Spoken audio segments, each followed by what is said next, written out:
com as condições de elegibilidade implícitas. Essa tese aí, desenvolvida pelo ministro Carlos Brito, no caso conhecido que ficou, Eurico Miranda. Né? Situação do Eurico Miranda. O ministro Carlos Brito criou, então, a tese conhecida como condição de elegibilidade implícita. Segundo o ministro, então, os direitos políticos são valores fundados em duas irmãs siamesas do Estado de Direito, a soberania popular e a democracia representativa. Então, é a soberania popular e a democracia representativa. Isso faz diferenciar os direitos políticos, que têm cunho de coletividade, dos direitos individuais. Na ideia do ministro Carlos Brito, direitos políticos, mais do que a garantia fundamental e individual de cada um dos eleitores, ela é um direito da coletividade. A eleição, o direito eleitoral como um todo, ele abarca questões que transcendem ao próprio indivíduo.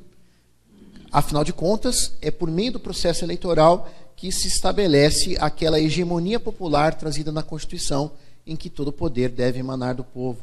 Não é?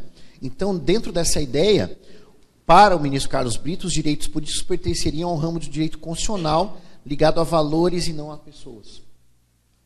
Sendo o ramo do direito coletivo o de eleger ou de ser eleito.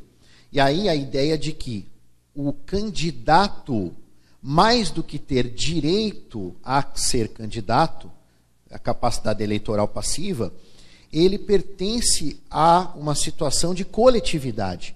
Então, o direito de ele ser candidato, ele estaria até mesmo abaixo do direito da coletividade em ter determinados candidatos.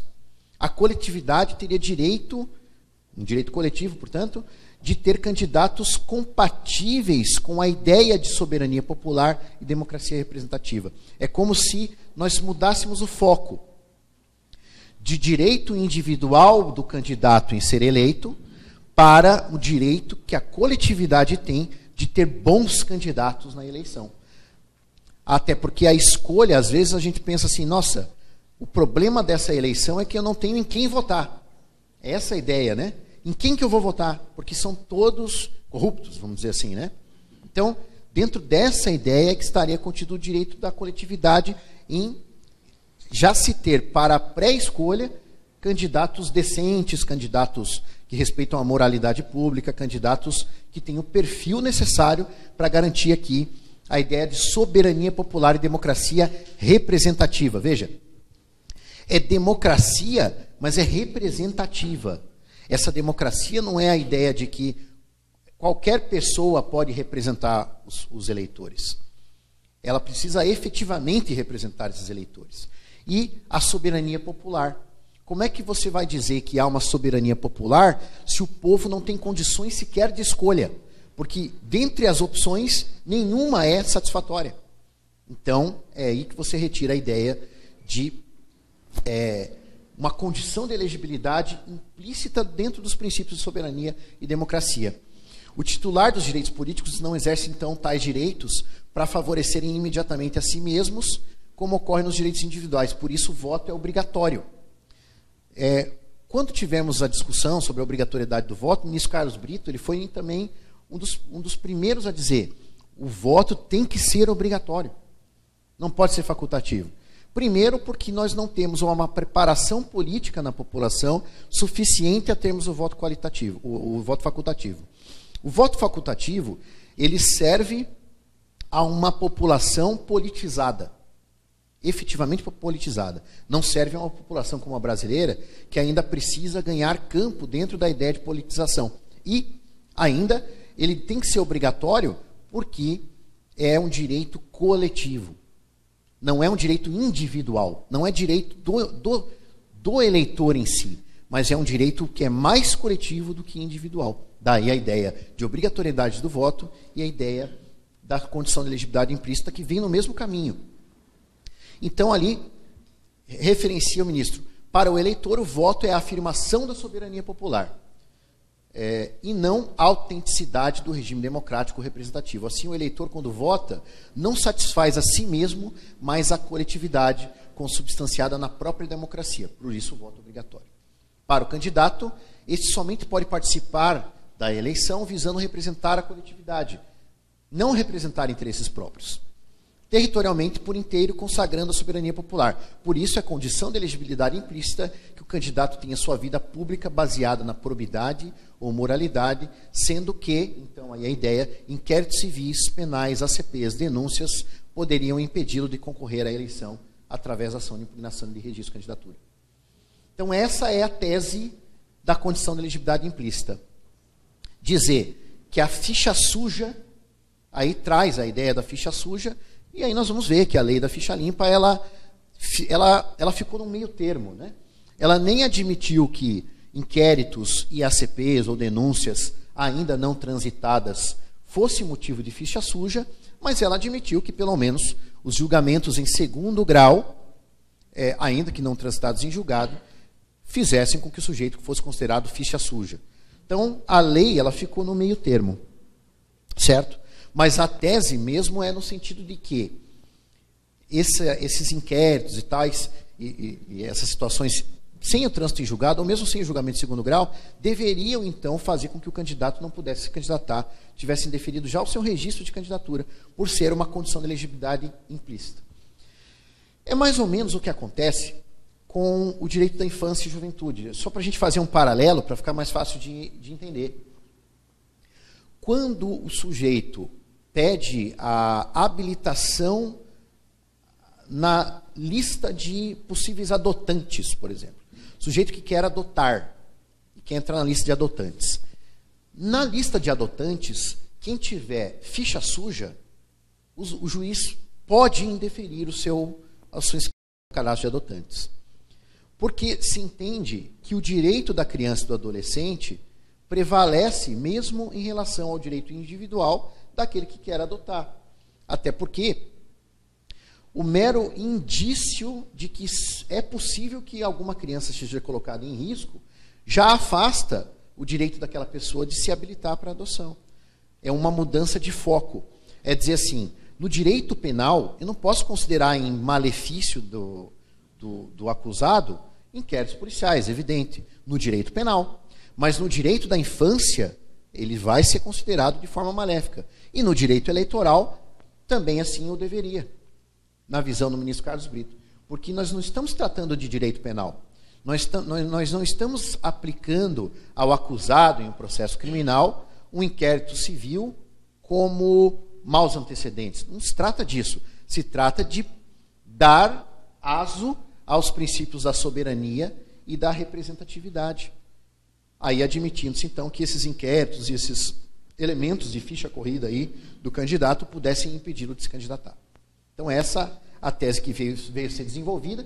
Isso aí, na verdade, seria retirado, segundo o ministro Carlos Brito, do parágrafo 9º, né? Quando nós falávamos lá que o grande problema aqui é a tal da lei complementar, mas ele tiraria direto do artigo 9º essa ideia, dizendo assim: lei complementar estabelecerá outros casos de inelegibilidade e os prazos de associação a fim de proteger. Então, a ideia é sempre proteger a probidade, a moralidade, considerada a vida pregressa do candidato, e a normalidade e legitimidade das eleições contra a influência do poder econômico, abuso do exercício de função, cargo, emprego na administração direta ou indireta.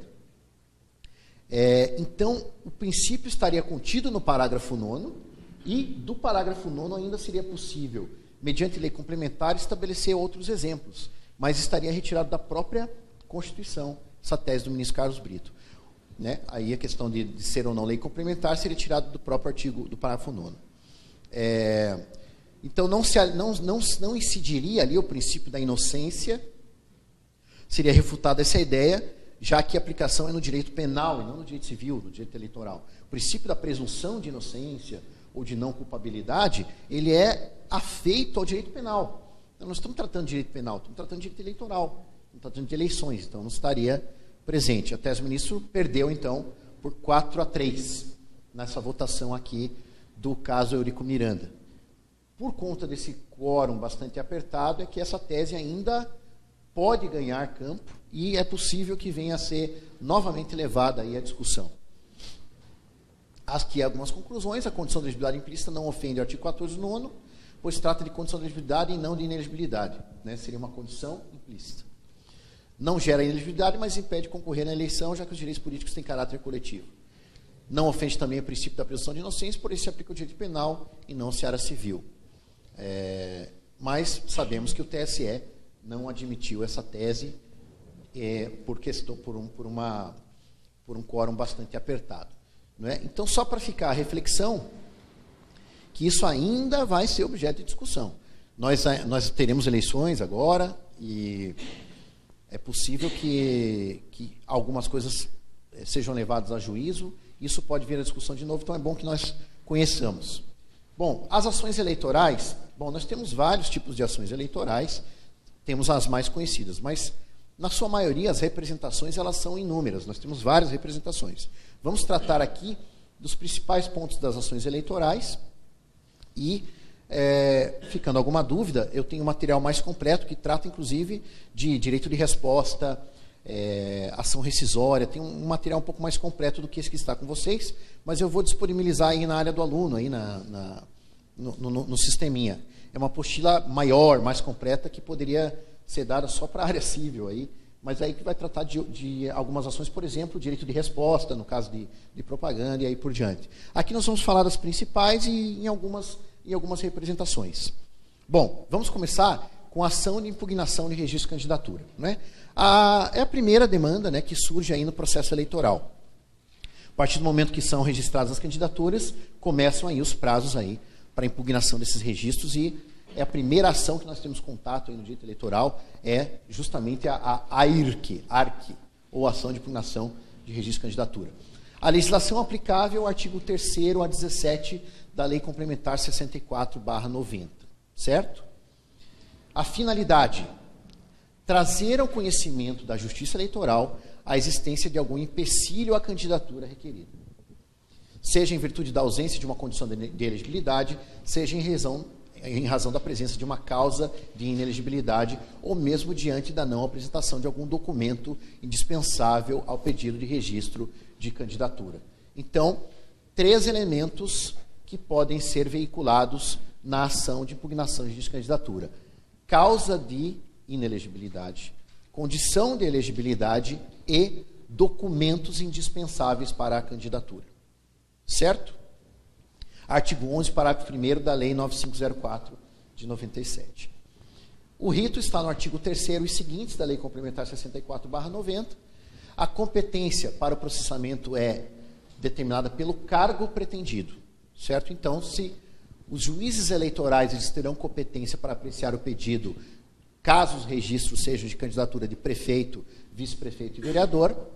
Os tribunais regionais eleitorais, quando o pedido de registro é de governador, vice-governador de Estado, Distrito Federal, deputados federais, estaduais e distritais, senadores e suplentes de senadores. Então, vejam, nós podemos substituir aqui o conceito de eleições municipais ou locais, eleições gerais e eleições presidenciais.